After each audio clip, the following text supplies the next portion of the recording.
বন্ধুরা, চুল সাদা যত হোক না কেন কোয়েলের মতো কালো হবে। আমার দিদার চুল আপনারা দেখতেই পাচ্ছেন, আগে কত সাদা ছিল কিন্তু এখন চুল কিন্তু সব কালো হয়ে গেছে আসল রেমেডি ব্যবহার করে। 8 থেকে 9 বছর আগে এক বিশ্বস্ত ডাক্তার বলে গিয়েছিলেন যে এই রেমেডির কথা। তাছাড়াও আমি নিজে এই রেমেডি বানিয়ে আমার হাতে লাগিয়েছি, দেখুন আমার হাত কিন্তু কালো কুচকুচে একদম হয়ে গেছে। আর যতবার এটা ব্যবহার করেছে যতজনই, ততজন কিন্তু খুব ভালো উপকার পেয়েছে। ম্যাজিকের মতন কাজ করবে এই ডক্টর বলেছিলেন 8-9 বছর আগে দিদার চুলে লাগানোর কথা। দিদার চুলে লাগানোর পরে চুল কিন্তু সাদা, চুল একবারে কালো হয়ে গেছে ঝিলের মতন। আজ পর্যন্ত চুল কিন্তু আর পাকেনি। আর এই বীজ ব্যবহার করে অনেকেই কিন্তু খুব ভালো সলিউশন পেয়েছে। এই ডাক্তারের কথা অনুযায়ী কিন্তু আপনারা তৈরি করে নিতে পারবেন। সাদা চুলকে কালো করা একদম কিন্তু বাঁয়ে হাত কা খেল হ্যাঁ। তো বন্ধু চলুন দেখে নেওয়া যাক। নমস্কার বন্ধুরা, নতুন একটা পর্বে আপনাদের সবাইকে স্বাগত। আজকে এমন এক পাওয়ারফুল আমি আপনাদের কাছে চুলের রেমেডি শেয়ার করব, যেটা বাড়িতে থাকা উপকরণ দিয়ে বানানো হয়ে যাবে, 1 টাকাও খরচা করতে হবে না এবং ইনস্ট্যান্ট ব্যবহার করতে পারবেন। ইনস্ট্যান্ট কিন্তু চুলে লাগাতেও পারবেন, যেটা কিন্তু ঘন চুলকে কালো করতে সাহায্য করবে, চুলকে কোনো রকম ড্যামেজ করবে না, বরং ভালো রাখবে। এটা ব্যবহার করলে কোনো রকম ক্ষতি হয় না। বাজারের কেমিক্যাল গুলো তো ব্যবহার করছেন, এতে কিন্তু চুল দেখবেন পেকে যায়, অকালে চুল পেকে যাচ্ছে, বয়সের আগে চুল পেকে যাচ্ছে। সেই সমস্যা কিন্তু থাকবে না। মেনলি হলো আপনাদের যখন মিনারেল বা আয়রন কমে যায় তখন কিন্তু চুল পাকা অলরেডি শুরু হয়, সেটা কিন্তু বন্ধ করতে হবে। চলুন তাহলে আজকের উপকরণগুলো দেখে নেওয়া যাক। দেখুন, এখানে প্রথম উপকরণ নিয়েছি চা পাতা। এই চা কিন্তু আমাদের চুলের জন্য অত্যন্ত উপকারী একটা উপাদান। চুলের গোড়া মজবুত করে, শক্ত করে, খুশকি নিয়ন্ত্রণ করে এবং প্রাকৃতিকভাবে উজ্জ্বলতা বা তৃপ্তি কিন্তু ফিরিয়ে নিয়ে আসতে সাহায্য করে। এই চা পাতার মধ্যে থাকে কেফাইন, যা কিন্তু চুলের ফলিকলকে কন্ট্রোলে রাখতেও সাহায্য করে। দেখুন, এখানে আমি কিন্তু নিয়েছি কালো জিরে। এই কালো জিরের মধ্যে কিন্তু থাকে অ্যান্টি ফাঙ্গাল, যা কিন্তু চুল পড়া নিয়ন্ত্রণ করে, চুলের গোড়া শক্ত করে, নতুন করে চুল গজাতে সাহায্য করে, চুলকে ঝলমলে করতেও সাহায্য করে। এবং এই কালো জিরে কিন্তু আপনারা যদি ব্যবহার করেন দেখবেন আপনাদের চুল কিন্তু কালোও রাখবে। এখানে দেখুন 1 চামচ করে কিন্তু দুটো উপকরণ নিয়ে নিলাম। দেখুন, এরপরে আমি নিয়েছি বেশ কয়েকটা ফুলাওয়ালা লবঙ্গ। এই লবঙ্গর মধ্যে থাকা ইউজোনল আমাদের মাথার ত্বকের গিয়ে রক্ত সঞ্চালন কিন্তু বাড়িয়ে দেয়, চুল পড়া একদম কমিয়ে দেয়, খুশকি নিয়ন্ত্রণ করে এবং ফাঙ্গাল গুলোকে দূরে সরিয়ে দেয়। তার কারণে এখানে লবঙ্গ আমি কিন্তু ফুলাওয়ালা গুলো ব্যবহার করেছি। দেখুন, এরপরের উপাদান হচ্ছে এখানে নিয়েছি সর্ষের দানা।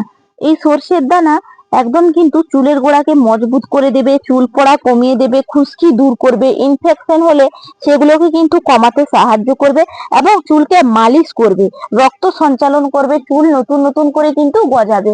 তার কারণে এখানে দেখুন সর্ষে নিয়েছি, সর্ষেটাও এর মধ্যে দিয়ে দিলাম। ব্যাস, এই উপকরণগুলো আমাদের প্রত্যেকের রান্নাঘরেই কিন্তু বন্ধুরা থাকে।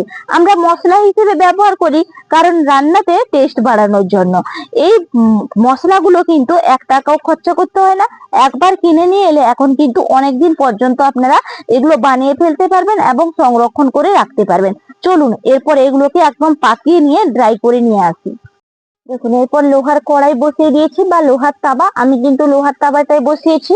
এখানে আমি দিয়ে দিচ্ছি উপকরণগুলো। এই লোহার তাবাতে কিন্তু করতে হয়, দিলে কি হয় ভালোভাবে কিন্তু ড্রাই করা যায়। অপরন্তু লোহা থেকে যে ধাতুটা বেরোয় সেটা আমাদের চুলের মধ্যে গিয়ে অনেকটা পুষ্টি যোগাতে সাহায্য করে। তার কারণে কিন্তু এখানে আপনারা ব্যবহার করবেন লোহার কোনো বর্তন। এই লোহা এগুলো হলো পুরনো লোহা, এগুলো আদিম কাল থেকেই কিন্তু চলে আসছে। এখনকার লোহা এবং পুরনো যুগের লোহার মধ্যে কিন্তু পার্থক্য থাকে। তার কারণে পুরনো যুগের গুলো একটু দেখবেন বেছে বেছে নিয়ে নেওয়ার চেষ্টা করবেন। এগুলো একদম কিন্তু কালো ধরনের হয় এবং খুব ভালো উপকার পাওয়া যায়। এরপর দেখুন এগুলোকে ড্রাই করে নিচ্ছি। দেখুন, সুন্দর করে কিন্তু উপকরণ গুলো নাড়তে নাড়তে দেখুন একবারে কিন্তু ড্রাই ফর্মে চলে এসছে। এরপরে আমি এই প্লেটের মধ্যে তুলে নেব। এরপর দেখুন এই যে উপকরণ গুলো, এগুলোকে একদম হামানদিস্তার মধ্যে নিয়ে একবারে পেশাই করে নেব।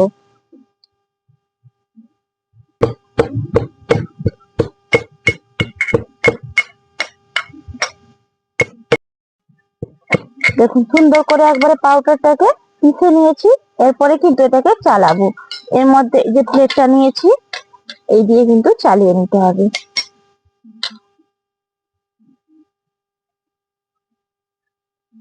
এই যে দেখুন মিহি পাউডারটা কিন্তু পড়ছে।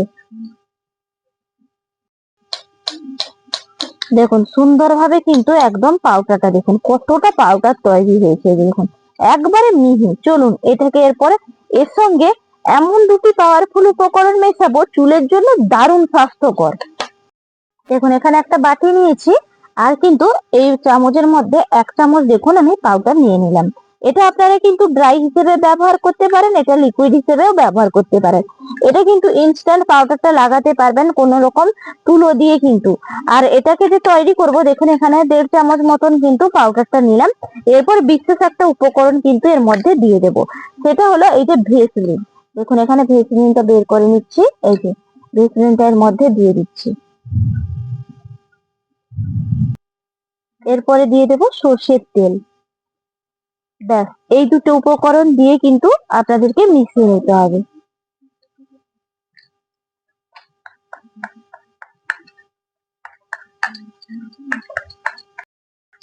দেখুন এই যে সুন্দর করে একবারে মিশিয়ে নিয়েছি সর্ষের তেল আর কিন্তু ভেসলিন। এই উপকরণটা দিলে দেখুন কত সুন্দর ঝিল কালোটা এসছে। আর দেখুন কত সুন্দর হাতের মধ্যে লাগাচ্ছি, দেখুন কালারটা দেখেছেন একবারে ন্যাচারালি। এটা আপনারা দেখবেন ধুলেও কিন্তু এটা উঠবে না, এবং এটা কত সুন্দর গাঢ় থেকে দেখুন কালারটা এসছে। এই যে দেখুন, দেখুন কত সুন্দর গাঢ়তে কিন্তু কালারটা এসছে। এই যে দেখুন ঘষে নিচ্ছি তবুও কিন্তু উঠছে না। এই যে আপনাদের কাছে আজকের রেমেডিটা কেমন লাগলো অবশ্যই কমেন্ট বক্সের মাধ্যমে জানিয়ে যাবেন। আর এবং এটা কিভাবে ব্যবহার করবেন চলুন সেটা বলে দিই। দেখুন এই যে হেয়ার কালারটা কিন্তু আপনারা তুরন্ত কিন্তু তৈরি করে নিতে পারবেন কোনো রকম ঝামেলা ছাড়া, এবং ইনস্ট্যান্ট ব্যবহার করতে পারবেন। এটা লাগিয়ে কিন্তু কোনো রকম মার্কেট বা কোনো রকম আপনারা বিয়ে বাড়ি শাদী কিন্তু অ্যাটেন্ড করতে পারবেন। ধোয়ারও ঝামেলা নেই, শুকনো করারও ঝামেলা নেই, বা ঘন্টার পর ঘন্টা আপনাদেরকে চুলের মধ্যে লাগিয়ে কিন্তু শুকনোও করতে হবে না। এমন এক পাওয়ারফুল রেমেডি। আসলে বন্ধুরা এটা তৈরি করুন এবং আমাকে এর ফলাফলটা জানাতে ভুলবেন না। তাহলে বিদায় নিচ্ছি, নমস্কার, টাটা।